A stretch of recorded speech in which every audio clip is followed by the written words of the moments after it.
Hi, cinema കഥയിലേക്ക് എല്ലാവർക്കും സ്വാഗതം.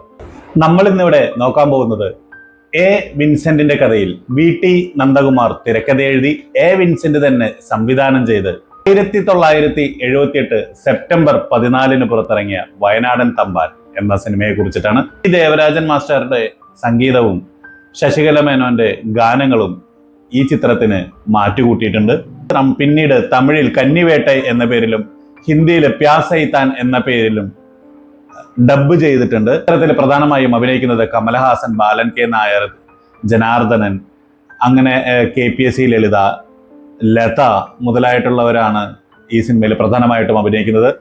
ലത ഈ സിനിമയിൽ ആദ്യമായിട്ട് കമലഹാസനോടൊപ്പം തന്നെ മേക്കപ്പ് ഇല്ലാതെ അഭിനയിച്ചു എന്നുള്ള ഒരു പ്രത്യേകതയും കൂടി ഈ സിനിമയ്ക്കുണ്ട്. എന്നാൽ ആരായിരുന്നു വയനാടൻ തമ്പാൻ? എന്തായിരുന്നു അയാളുടെ ശക്തിയുടെ രഹസ്യം എന്നൊക്കെയാണ് ഈ സിനിമ ചർച്ച ചെയ്യുന്നത്. നമുക്ക് സിനിമയുടെ കഥയിലേക്ക് കടക്കാം. മലയാള സിനിമയിൽ ഹൊറർ ചിത്രങ്ങൾ വളരെ വിരളമായിരുന്ന കാലഘട്ടത്തിൽ പുറത്തിറങ്ങിയ ഒരു ഹൊറർ ചിത്രമാണ് വയനാടൻ തമ്പാൻ. നിത്യയൗവനത്തിനും അമാനുഷിക ശക്തികൾക്കും വേണ്ടി സ്വന്തം ആത്മാവ് പോലും പണയം വെച്ച ഒരാളുടെ ജീവിതമാണ് ഈ സിനിമ ചർച്ച ചെയ്യുന്നത്. 19-ാം നൂറ്റാണ്ടിലെ തുടക്കകാലം. അവിടുത്തെ പ്രധാനപ്പെട്ട ഒരു പ്രമാണിയാണ് നമ്മുടെ തമ്പാൻ. എന്നാൽ പുറമേ കാണുന്ന അധികാരത്തിനും സമ്പത്തിനും പിന്നിൽ അദ്ദേഹത്തിന്റെ പിന്നിൽ ഒരു നിഗൂഢ രഹസ്യമുണ്ട്. സാധാരണ മനുഷ്യനേക്കാൾ അധിക ശക്തി നേടാനും എന്നേക്കുമായി യുവാവായി തുടരാനുമുള്ള അദ്ദേഹത്തിന്റെ മോഹം കരിമൂർത്തി എന്ന പൈശാചിക ശക്തിയോട് അദ്ദേഹത്തിനെ അടുപ്പിക്കുന്നു. വർഷങ്ങളോളം പൂജകളും തപസ്സും നടത്തിയ തമ്പാന്റെ അടുത്ത് കരിമൂർത്തി പ്രത്യക്ഷപ്പെടുന്നു. അതൊരു പാട്ടിൽ കൂടിയൊക്കെയാണ് ആ ഒരു തപസ്സും കാര്യങ്ങളൊക്കെ കാണിക്കുന്നത്. ആ പ്രത്യക്ഷപ്പെടുന്ന സമയമാകുമ്പോഴത്തേക്കും തമ്പാൻ നല്ല വൃദ്ധനായിട്ട് മാറുകയാണ്.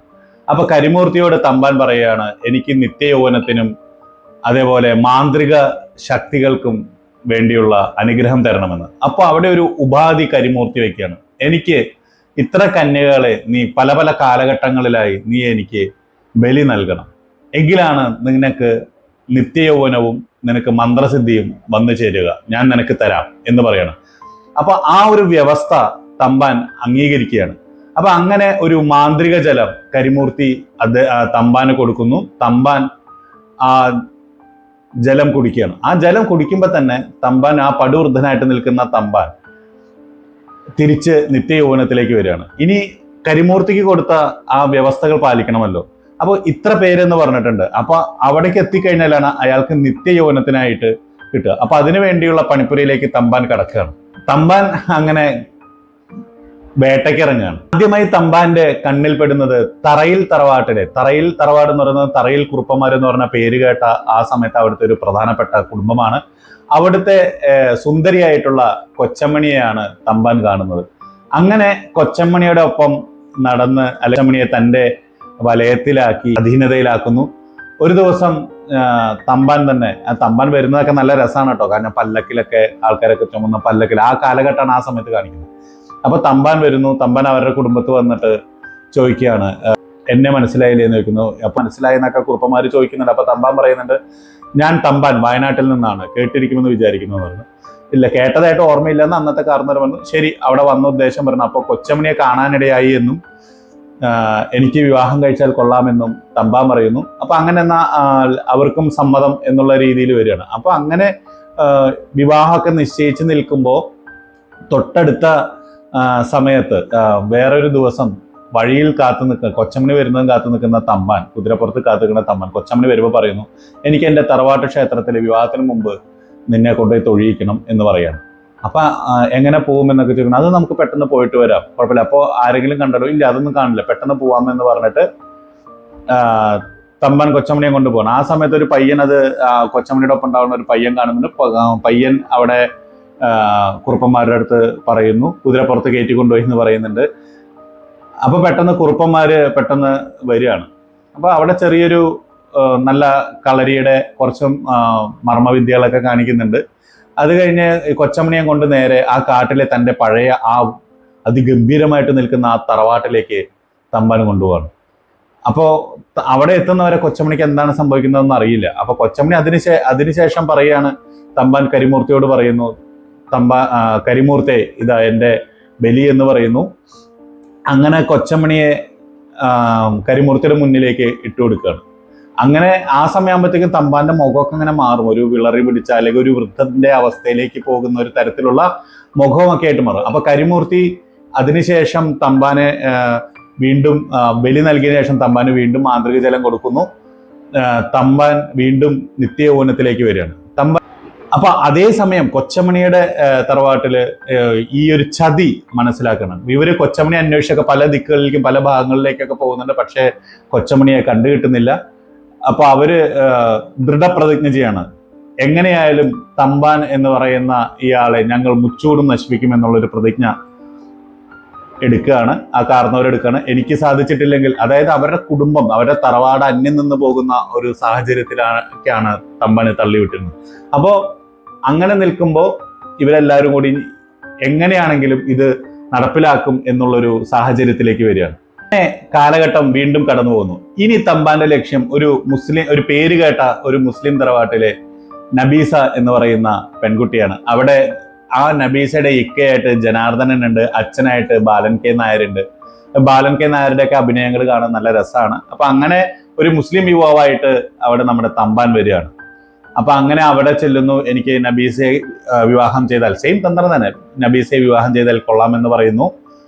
അപ്പൊ അവര് അത് സമ്മതിക്കുന്നു. അങ്ങനെ നിക്കാഹിന്റെ ഒരുക്കങ്ങളൊക്കെ നടക്കുക. അങ്ങനെ നബീസയും കൊണ്ട്, അതായത് നിക്കാഹിന്റെ ഒരുക്കങ്ങളൊക്കെ നടക്കുമ്പോൾ സെയിം വർത്തമാനങ്ങൾ തന്നെ പറയുന്നു. അപ്പൊ അവിടെ അമ്പലം മാറ്റി പള്ളി എന്നുള്ള രീതിയിലേക്ക് പറയുന്നുണ്ട്. അപ്പോൾ അവിടെ ചെന്നിട്ടൊന്ന് പ്രാർത്ഥിക്കണം എന്നൊക്കെ ഉള്ള രീതിയിൽ പറയുന്നു. അങ്ങനെ കൊണ്ടുപോവാണ്. അങ്ങനെ നബീസയെ തമ്പാൻ കൊണ്ടുപോകുന്ന സമയത്ത് പെട്ടെന്ന് ഈ വീട്ടുകാരറിയാണ്. അപ്പൊ ഈ വീട്ടുകാരറിഞ്ഞിട്ട് അപ്പൊ നമ്മുടെ ജനാർദ്ദനൊക്കെ വരുന്നു. അപ്പൊ അതിനു മുമ്പ് കുറെ ആൾക്കാർ കാണുന്നുണ്ട്. അന്ന് ആ സമയത്ത് കുതിരവണ്ടിയിലാണ് കൊണ്ടുപോകുന്നത്. അപ്പൊ ആ സമയത്ത് കുറച്ച് ആൾക്കാർ വന്നിട്ട് ഇവരെ കൊണ്ടുപോകാൻ സമ്മതിക്കില്ല എന്നൊക്കെ പറഞ്ഞ് തടുക്കുന്നു. അപ്പൊ യുദ്ധം തന്നെ അവിടെ നടക്കുന്നുണ്ട്. അപ്പോഴത്തേക്കും ജനാർദ്ദനൊക്കെ വരുന്നു. ജനാർദ്ദന് വെട്ട് കിട്ടുന്നുണ്ട്.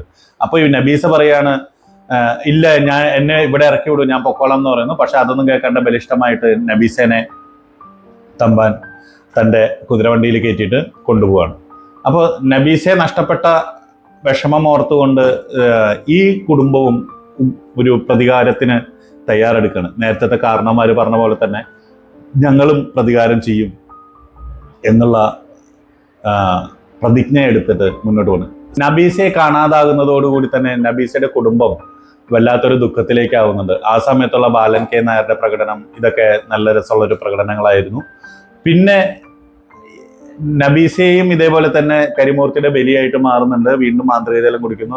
തമ്പാൻ വീണ്ടും നിത്യയൗവനത്തിലേക്ക് മാറുന്നു. അങ്ങനെ കഥ വീണ്ടും മുമ്പോട്ട് പോയിക്കൊണ്ടിരിക്കുകയാണ്. വർഷങ്ങൾ കടന്നു പോവുകയാണ്, തലമുറകൾ മാറുന്നുണ്ട്. എങ്കിലും തമ്പാൻ നിത്യയൗവനമായി തന്നെ നിർത്തുന്നു. അങ്ങനെ ഇരിക്കുമ്പോഴാണ് തമ്പാന്റെ തന്നെ ജീവിതം മാറ്റിമറിക്കുന്ന ഒരാൾ തമ്പാന്റെ ജീവിതത്തിലേക്ക് കടന്നു വരുന്നത്. അവളുടെ പേരാണ് അന്നമ്മ. മുമ്പത്തെ ഇരകളെ പോലെ തന്നെ തമ്പാൻ അന്നമ്മയെയും കരിമൂർത്തിയുടെ മുന്നിലേക്ക് എത്തിക്കുന്നു. അവിടെ നിന്നും ഭാഗ്യവശാൽ രക്ഷപ്പെടുന്ന അന്നമ്മ തിരിച്ച് കുടുംബത്തിലേക്ക് എത്തുകയാണ്. അപ്പോൾ വളരെ പേടിയും ഉള്ളില് ഭയവും, താൻ കണ്ട കാര്യങ്ങളൊക്കെ ഉൾക്കൊണ്ടുകൊണ്ടുള്ള ഭയവും കാര്യങ്ങളൊക്കെ അന്നമ്മയിലേക്ക് ജനിക്കണം. പേടിച്ചിട്ടൊക്കെ ഇരിക്കുന്ന സമയത്ത് കുറച്ച് സമയമൊക്കെ കഴിഞ്ഞ്, അല്ലെങ്കിൽ കുറച്ച് ദിവസങ്ങൾ കഴിഞ്ഞിട്ട് വീണ്ടും ഒരു വഴിവെക്ക് വിളിച്ചിട്ട് തമ്പാൻ അന്നമ്മയെ കാണാണ്. എന്തിനാണ് പേടിക്കുന്നത്? ഞാനില്ലേ കൂടെ, ഞാൻ അങ്ങനെയൊന്നും ഉദ്ദേശിച്ചിട്ടല്ല, ഞാൻ നിന്നെ അങ്ങനെ വിചാരിച്ചതല്ല, അതൊരു ഡ്രാമയായിരുന്നു, അങ്ങനെയൊക്കെ പറഞ്ഞ് അന്നമ്മയെ വീണ്ടും തമ്പാൻ വശത്താക്കുകയാണ്. അപ്പൊ അന്നമ്മ പറയുന്നുണ്ട്, അയ്യോ എന്തൊക്കെ സംഭവങ്ങളായിരുന്നു എന്നൊക്കെ പറയുന്നുണ്ട്. അങ്ങനെ തമ്പാൻ അന്നമ്മയെ വിവാഹം കഴിക്കുകയാണ്. അങ്ങനെ അവരുടെ കാലഘട്ടം മുമ്പിലേക്ക് പോയി. അപ്പൊ അതിനിടയിൽ അന്നമ്മ ഛർദ്ദിക്കുന്ന കാണാം. അപ്പൊ എന്താണ് എന്നൊക്കെ ചോദിക്കുമ്പോൾ അന്നമ്മ അങ്ങനെ വയറിൽ തൊട്ട് കാണിക്കുകയാണ്. ആ സമയത്താണ് പെട്ടെന്ന് വീണ്ടും കരിമൂർത്തിയുടെ ശബ്ദം, ഭയാനകമായിട്ടുള്ള കരിമൂർത്തിയുടെ ശബ്ദം തമ്പാന്റെ ആ വീടിന്റെ പരിസരത്ത് വരും. തമ്പാനെ, നീ എന്നെ വഞ്ചിച്ചിരിക്കണം, നീ ഉടൻ എൻ്റെ മുന്നിലേക്ക് വരിക എന്നൊക്കെ പറയുന്നു. അപ്പൊ ആ സമയത്ത് അന്നമ്മ ഉറങ്ങുകയാണ്. അപ്പൊ പെട്ടെന്ന് തമ്പാൻ ഇങ്ങനെ എണീക്കുമ്പോൾ തമ്പാൻ ഒരു വൃദ്ധനെ പോലെ ആയിട്ടുണ്ടോ, പടുവൃദ്ധൻ, ആകെ ഒരു ഇതില്ലാത്ത രീതിയിൽ. ഇത് പെട്ടെന്ന് അന്നമ്മ ആ സമയത്ത് കണ്ണു തുറന്ന് നോക്കുമ്പോൾ പെട്ടെന്ന് ഞെട്ടുകയാണ് ഈ തമ്പാന്റെ രൂപം കണ്ടിട്ട്. അപ്പൊ തമ്പാൻ പെട്ടെന്ന് പറയുന്നത് അന്നമ്മേ എന്ന് വിളിക്കുന്നുണ്ട്. എന്നിട്ട് തമ്പാൻ പെട്ടെന്ന് അവിടുന്ന് ഓടിപ്പോവുകയാണ്. എന്നിട്ട് നേരെ കരിമൂർത്തിയുടെ അവിടെ ചെന്നിട്ട് ക്ഷമാപണം നടത്തുന്നു. അപ്പൊ കരിമൂർത്തി പറയുന്നുണ്ട്, നീ എന്നെ വഞ്ചിച്ചിരിക്കുന്നു, അതുകൊണ്ട് നിനക്ക് യാതൊരു തരത്തിലുള്ള മാപ്പുമില്ല. അപ്പൊ തമ്പാൻ ഭയങ്കരമായിട്ട് ക്ഷമാപണം നടത്തുന്നു. എങ്കിൽ നീ ഞാൻ പറയുന്ന വ്യവസ്ഥകൾ പാലിച്ചേ മതിയാവൂ, നീ എന്നെ അല്ലാതെ മറ്റാരെയും ആരാധിക്കാനേ പാടില്ല എന്നുള്ള രീതിയിലേക്കൊക്കെ കടുപ്പിക്കുന്നു കരിമൂർത്തി തന്റെ വ്യവസ്ഥകൾ. അത് തമ്പാൻ അംഗീകരിക്കുകയാണ്. വീണ്ടും മാന്ത്രിക ജലം കൊടുക്കുന്നു. തമ്പാൻ അത് കുടിച്ചിട്ട് വീണ്ടും യൗവനത്തിലേക്ക് വരികയാണ്. തമ്പാൻ തന്റെ വേട്ടകൾ തുടർന്നുകൊണ്ടേയിരിക്കുന്നു. കാലങ്ങൾ മുമ്പോട്ട് പോയിക്കൊണ്ടിരിക്കുന്നു. വേറൊരു സമുദായത്തിലെ ഒരു ആദിവാസികളുടെ അടുത്തേക്ക് തമ്പാൻ പോവുകയാണ്. അപ്പൊ അവിടെ തമ്പാൻ ചെല്ലുമ്പോൾ തമ്പാനും അതേ വേഷത്തിലാണ്. അവിടെ ഒരു ജാനകി എന്ന പേരായിട്ടുള്ള ഒരു പെൺകുട്ടിയെയും ഇതേപോലെ തന്നെ മയക്കി കൊണ്ടുവരുന്നു. അവിടെ കുറച്ച് മാന്ത്രിക വിദ്യകളൊക്കെ തമ്പാൻ കാണിക്കുന്നുണ്ട്. അത് നല്ല രസമായിട്ട് തന്നെ എടുത്തിട്ടുണ്ട്. ഈ ജാനകിയുടെ അമ്മയായിട്ട് KPC ലളിതയാണ് അഭിനയിച്ചിരിക്കുന്നത്. അവർ കുറച്ച് സമയമുള്ളൂ എന്നുണ്ടെങ്കിലും അത്യാവശ്യം നല്ല പെർഫോമൻസുകളാണ് കാഴ്ചവെച്ചിരിക്കുന്നത്. ഇതൊക്കെ എന്താ പറയുക, എല്ലാവരും ഇതേ പ്രതിജ്ഞ എടുക്കുകയാണ്, ഞാൻ ഇത് ചെയ്യും എന്നുള്ളത്. പക്ഷെ അവിടെ അന്നമ്മക്ക് മാത്രം ഒന്നും സംഭവിച്ചിട്ടില്ല. കാണിക്കുന്നത് ഒരു കോളേജ് കുട്ടികളൊക്കെ ടൂർ പോകുമ്പോൾ അതിന്റെ തൊട്ടു പുറകിൽ റോമിയോ, ഉദയടി നിന്റെ റോമിയോ വരുന്നു എന്നൊക്കെ പറഞ്ഞിട്ട് നമ്മുടെ കമലഹാസൻ സൈക്കിൾ ചോട്ടി വരുന്നുണ്ട്. അപ്പൊ അതിന്റെ പിന്നിലിരിക്കുന്ന എൽസ എന്ന് പറയുന്ന ഒരു പെൺകുട്ടിയാണ്. എൽസ ശരിക്കും പറഞ്ഞു കഴിഞ്ഞാൽ കമലഹാസന്റെ മകളാണ്. അത് കമലഹാസൻ അപ്പൊ അറിയില്ല. അപ്പൊ അങ്ങനെ ഈ എൽസയെയും ഇവൻ വശത്താക്കുന്നുണ്ട്, തമ്പാൻ വശത്താക്കുന്നു. പക്ഷേ അത് കുറച്ച് കഴിയുമ്പോൾ ഈ എൽസയുടെ ബുക്സിന്റെ ഇടയിൽ നിന്ന് ഫോട്ടോ നമ്മുടെ അന്നമ്മയ്ക്ക് കിട്ടുകയാണ്. അപ്പോൾ ആ ഫോട്ടോ കാണുമ്പോൾ അന്നമ്മ ഞെട്ടിത്തെറിക്കുകയാണ്, ഇത് ആരാണെന്നൊക്കെ ഉള്ളത് കണ്ടിട്ട്. അപ്പൊ അങ്ങനെ എൽസയോട് പറയുന്നു, നീ എവിടെ പോവരുത്, ഞാൻ വന്നിട്ടേ പോവാവൂ എന്നൊക്കെ പറയുന്നുണ്ട്. ആരാ എന്താക്കാന്നൊക്കെ ചോദിക്കുന്ന ബഹളവും അങ്ങനെയുള്ള സംഭവങ്ങളൊക്കെ വേറെ. അപ്പൊ അങ്ങനെ എൽസ അവിടെ അങ്ങനെ ഇരിക്കുന്നു. പക്ഷെ അതിനിടയിൽ തമ്പാൻ അവിടെ വരികയാണ്. തമ്പാൻ അവിടെ വരുമ്പോൾ തമ്പാന്റെ നോട്ടവും ഭാവങ്ങളൊക്കെ ഉണ്ട്. അപ്പൊ അതങ്ങനെ കണ്ടുമ്പോൾ എൽസ തമ്പാന്റെ കൂടെ പോവാണ്. അപ്പൊ ഇറങ്ങി വരുമ്പോൾ പറയുന്നു, മറ്റേ അമ്മ വരാതെ പുറത്തിറങ്ങരുതെന്ന് പറഞ്ഞിട്ട്, അതൊന്നും കുഴപ്പമില്ല, ഞാനില്ലേ നിന്റെ കൂടെ എന്നൊക്കെ പറഞ്ഞിട്ട് അവളെയും കൊണ്ട് തമ്പാൻ കരിമൂർത്തിയുടെ സന്നിധിയിലേക്ക് പോവാണ്. അപ്പോഴത്തേക്കും അവിടെ അന്നമ്മ അവിടെ വരികയാണ്. അന്നമ്മ വരുമ്പോൾ അന്നമ്മയുടെ കൂട്ടുകാരോട് ചോദിക്കുന്നത് അവൾ പുറത്തേക്ക് പോയിട്ടെന്ന് പറഞ്ഞു ഇവിളി ഞെട്ടുകയാണ്. അപ്പൊ ഈ അന്നമ്മയ്ക്ക് തമ്പാന്റെ സ്ഥലം അറിയാലോ. അപ്പൊ അങ്ങനെ അന്നമ്മ ഇവരൊക്കെ ഒരു സാഹചര്യത്തിൽ കണക്ട് ചെയ്തിട്ടുണ്ടാവും, ഈ നേരത്തെ പോയ തറവാട്ടുകാരെ. ചില ആളുകളൊക്കെ വൃദ്ധരായിട്ടുണ്ട്, അത് തലമുറകൾ മാറി വരികയാണല്ലോ. അപ്പൊ അതിൽ ജനാർദ്ദനൊക്കെ ഉണ്ട്.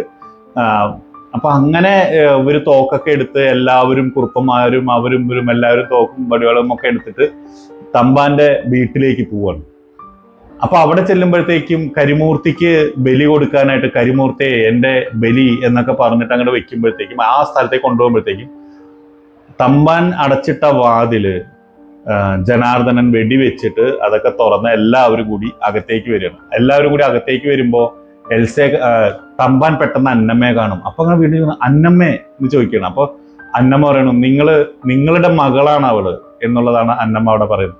അപ്പോഴത്തേക്കും പെട്ടെന്ന് ഈ വൃദ്ധനായിട്ടുണ്ടാവും നമ്മുടെ തമ്പാൻ. ആ വൃദ്ധനായിട്ടിരിക്കുമ്പോ തന്നെ തമ്പാൻ പെട്ടെന്ന് മോളെ എന്നുള്ളൊരു വിളി, അവളെ കെട്ടിപ്പിടിക്കാനൊക്കെ പോകുന്ന രംഗങ്ങളൊക്കെ ഉണ്ട്. അപ്പൊ വളരെ പെട്ടെന്ന് നമ്മുടെ അന്നമ്മ എൽസനെ മാറ്റിക്കൊണ്ടുവരുന്നു. അപ്പോഴത്തേക്കും കരിമൂർത്തിയുടെ ഉഗ്രകോപം അവിടെ വരികയാണ്. ഉഗ്രകോപം വന്നിട്ട് തമ്പാനെ നീ വീണ്ടും എന്നെ തെറ്റിച്ചിരിക്കുന്നു, അതുകൊണ്ട് നീ എന്നിലേക്ക് വരിക എന്ന് പറയണം. അപ്പൊ ആ തമ്പാന്റെ പിന്നിലുള്ള ഒരു ഭിത്തി തന്നെ തുറക്കുന്നു. തമ്പാൻ അതിന്റെ ഉള്ളിലേക്ക് പോവാണ്. അപ്പൊ പെട്ടെന്ന് ഇങ്ങനെ ഈ ഒരുപാട് ശബ്ദങ്ങളൊക്കെ ഇങ്ങനെ കേട്ടു തുടങ്ങി. അപ്പൊ നമ്മുടെ ഈ ഇബിലീസ് എന്നാണ് നമ്മുടെ ജനാർദ്ദനൻ ഇതിനെ പറയുന്നത്. അപ്പൊ അങ്ങനെ തോക്കെടുത്തിട്ട് ഈ കരിമൂർത്തിയുടെ പ്രതിമയുടെ താഴെ കുറെ ചെറിയ ചെറിയ കുടങ്ങൾ പോലെയോ ഇതൊക്കെ ഇരിക്കുന്നുണ്ട്. അപ്പൊ അതൊക്കെ വെടിവെച്ചിടും. എന്നിട്ട് കരിമൂർത്തിയുടെ വിഗ്രഹത്തിനെയും വെടിവെക്കും. അപ്പോൾ ഈ കരിമൂർത്തിയുടെ വിഗ്രഹം താഴെ വീണ് പെട്ടെന്ന് അഗ്നിക്കിരയാവും. അപ്പൊ എല്ലാവരും അവിടുന്ന് പെട്ടെന്ന് പുറത്തേക്ക് ഇറങ്ങും കേട്ടോ. വളരെ എല്ലാവരും കൂടി പുറത്തേക്ക് ഇറങ്ങി നോക്കുമ്പോൾ ആ വീട് തന്നെ കത്തി നശിക്കുകയാണ്. അതോടുകൂടി തന്നെ ഒരു ദുരാത്മ ശക്തിയുടെ കഥയും അവിടെ കഴിയുകയാണ്.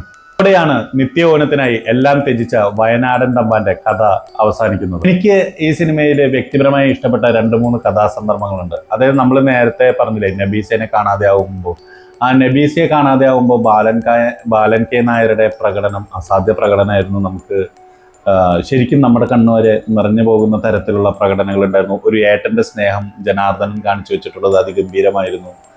പിന്നെ അതിൽ ഏറ്റവും ഇഷ്ടപ്പെട്ട ഒരു രംഗം എന്ന് പറയുന്നത് ക്ലൈമാക്സിലെയാണ്.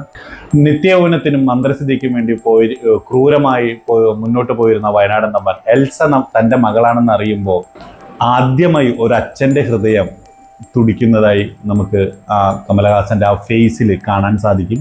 എൽസെ എന്ന് കമലഹാസൻ തൻ്റെ മോളെ വിളിക്കുമ്പോൾ കുറ്റബോധവും എല്ലാം ആ അച്ഛൻ്റെ സ്നേഹവും ആശയക്കുഴപ്പങ്ങളും ഒക്കെ ആ ഒരൊറ്റ ഫ്രെയിമിൽ അദ്ദേഹത്തിൻ്റെ മുഖത്ത് മിന്നിമറിഞ്ഞു പോകുന്നത് നമുക്ക് കാണാൻ സാധിക്കും. ഇനി എനിക്ക് ആ 1-2 രംഗങ്ങളൊക്കെ വളരെ ഇഷ്ടമായി. നിങ്ങൾ ഈ സിനിമ കണ്ടിട്ടുള്ളവരാണെങ്കിൽ തീർച്ചയായിട്ടും നിങ്ങൾ ഈ സിനിമയെ പറ്റിയിട്ട് നിങ്ങളുടെ അഭിപ്രായം പറയണം. വീഡിയോ ഇഷ്ടപ്പെട്ടെന്ന് കരുതുന്നു. ഇഷ്ടപ്പെട്ടെങ്കിൽ ലൈക്കും ഷെയറും കമൻറ്റും ചെയ്യാൻ മറക്കരുത്. സബ്സ്ക്രൈബ് ചെയ്യാൻ കൂടി ഒന്ന് പരിഗണിച്ചേക്കണേ. അപ്പോൾ നമുക്ക് അടുത്ത വീഡിയോ ആയിട്ട് വീണ്ടും കാണാം.